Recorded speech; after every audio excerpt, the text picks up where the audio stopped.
Prime Minister Oliver Dowden says someone's got to take responsibility. Are you taking responsibility for these election results? So first of all, I want to thank Oliver very much for everything that he's done in his time in government with me, and it's been a pleasure to work with him. He did a great job in culture. He rolled out a lot of gigabit broadband. But it was all his fault that he lost the elections. Got up to 60. I just want to say thank you to Oliver quickly, if I may. He did a good job with the Office for Veterans Affairs and other things. Plainly, we've had some tough by-election results recently. I think that is something I've got to think about, and you ask who takes responsibility. I of course take responsibility for the electoral performance. What does that mean? Of the if government. You take responsibility, you acknowledge that this was a vote against you personally. I think that what we've got to realise is that a couple of things. First of all, the economic situation that people are facing right now has changed and is tough because of the increase in prices, because of the increase in energy prices in particular. That's hitting other costs. Now the government is taking huge steps to try to address that. And but not enough, clearly. We're putting £1,200 going into people's bank accounts. But not enough, is it? I mean, let me just try, because I think people need to know. You've what got we're nothing doing. new to say on what you're giving people today, have you? Well, we're putting £400 to help everybody, £300 for pensioners, and this is with the great business respect to as you, usual that Oliver great Dowden respect said to you, isn't Christian. good enough. And what we will continue to do is support people throughout the difficult times. I don't think they're going to go on forever.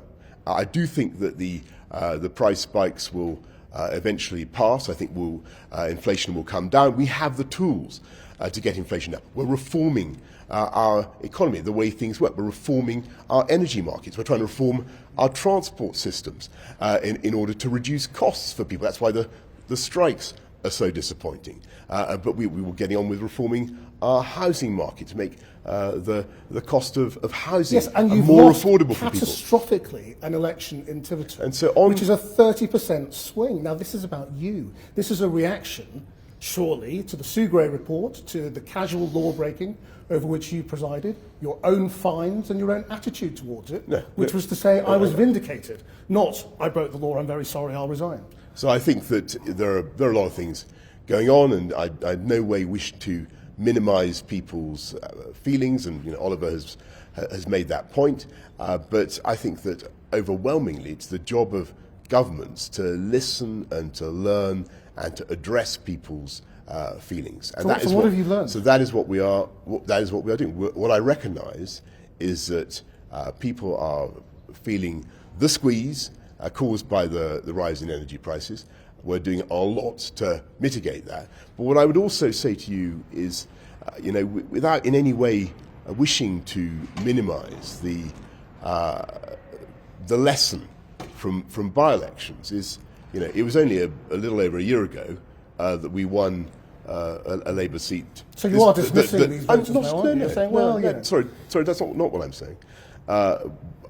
Just don't forget, it was only a year ago that we won an unprecedented by-election victory in Hartlepool.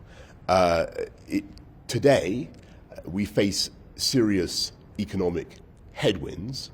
I think that those will abate, but I also think that we have the right policies to help them abate. I think fundamentally, this government is on the right track, and I think you're on the right track to lose the next election catastrophically right now. I mean, don't we have to address the Jesse Norman letter to you and all the reasons that he gave for abandoning you as leader of the Conservative Party, which is that the country is facing this massive economic crisis, and you're obsessed with culture wars, with division, with splitting people, with breaking the law on the Northern Ireland Protocol, with privatising Channel 4, all this stuff that doesn't matter to most people. Sorry, I've talked to you exclusively just now about what we're doing. Yeah, but what are you actually to doing? Remedy? Well, I'll tell you. So on reforming the energy markets, where we've got the biggest issue, we've got the biggest spike in price. We need to move away from the system whereby the price for electricity is determined by the top marginal rate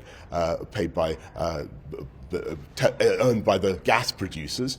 So you need to cut the costs of electricity. You need to reform the energy markets. We're getting on with that. You need to have much more supply. We need to rectify the gross mistakes of previous Labour governments that didn't invest in nuclear. We're building a nuclear reactor every year. But all your political bandwidth. Well, I'm not. Yes, you can't just. All your political bandwidth both ways, Krishnan. Is taken up with the European Court of Human Rights, with privatising Channel 4. I mean, these things are not priorities. This is what you want to talk about. When there's an economic crisis. Sorry, this is what you want to talk about. No, it's what you're doing. It's what you spend all your time talking about. Let me tell you, on the contrary, I'm talking about what we're doing to reform the energy markets. We want to build 50 gigawatts of wind by 2030.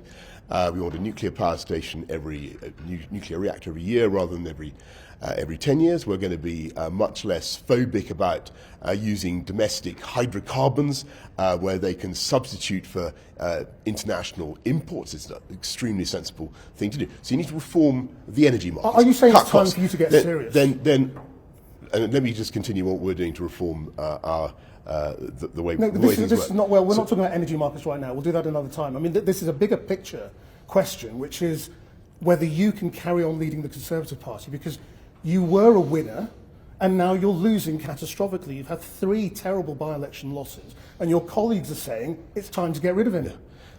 Well, they had an opportunity a few weeks ago, and actually, my share of support amongst my colleagues actually increased, Christian, and we're getting on with the job. And look, if I can just return, what do you think this by-election is going to do to that? Look, if governments folded because of mid-term by-elections, we wouldn't have had any post-war governments. We're getting on with the job.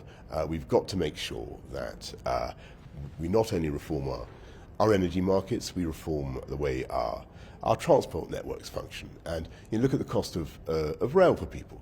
It's too high. So when it comes to things like ticket offices that sell fewer than a ticket an hour or walking time, it's time for reform and change. Yes, but you've got strikes going. You're talking about transport, and the country is at a standstill because of strikes that you won't intervene on. On precisely those issues, and that's why we need to have reform. We need to have. You're making a mess of it. I mean, is the point. We've got 3 strikes this week, and the people are saying, "What on earth is the government doing?" Boris Johnson's off in Rwanda talking about deporting asylum seekers. What the government is doing is reforming the way that we put huge sums into the railways. Let's have an argument on railways, okay? No. Let's talk about some serious subjects. So, railways. This is a government. No government in modern times has invested more in the railways. £96 billion into the integrated rail plan. And people couldn't get to work yesterday. And so that's the bottom line, isn't it? No, you can say all of that. The bottom line is people couldn't go to school or work yesterday because they're on strike. People deserve a serious conversation about this. When ridership is down 25% on the rail, and massive investment is going in, £16 billion more to shield the railway industry during the pandemic, cost every family in the country £600. People are entitled to see reform and improvement, and you've got to get value for money out of your public services. Yeah. People are paying a lot in tax right now. We want to bring that down. These elections were also, though, about standards. You don't have a standards advisor right now, and we still don't know the truth of whether you tried to carry a job in government or the royal family, and we don't have anyone who's going to investigate that. Lord Geit says this is an issue ripe for picking.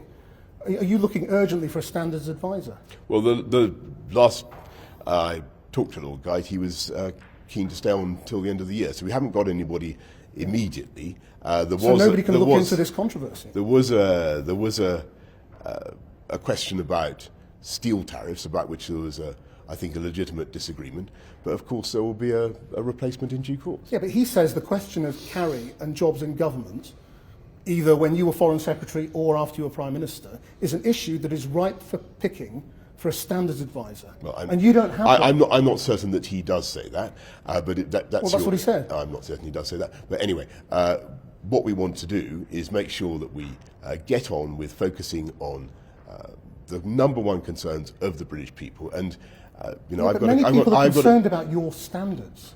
You know, we've had this whole Partygate nightmare for you, which showed the casual law breaking in Downing Street, and they say this is about you and it's about the kind of man you are. Can I give you? And they were prepared to forgive you as long as you were running the country okay, but now things are a mess. The economy's a mess, the country's on strike, We're looking at a summer of discontent. What's the point of Boris Johnson if he can't run the country? I'll tell you what we're doing. And the golden rule of politics is to try to avoid the temptations of the media, brilliant though you are, to talk about politics, to talk about families, but to get on with the things that I think really matter. It's not talking about families, it's talking about standards in public life and following the rules and obeying the law. Sure. So and all that's been gone into, and what we're doing is getting on with delivering for the British public. Yeah, but the British public have given you their verdict in these by-elections, and you don't seem to be listening. I'm sorry, I'm explaining to you what we're doing, and I'm in no way minimising the importance of what people are saying. But I think that it is the job of government when things are tough, when things are difficult for people. It's the job of government to keep going and to keep delivering, and that's what we're going to do. Boris Johnson, thank you. Thank you.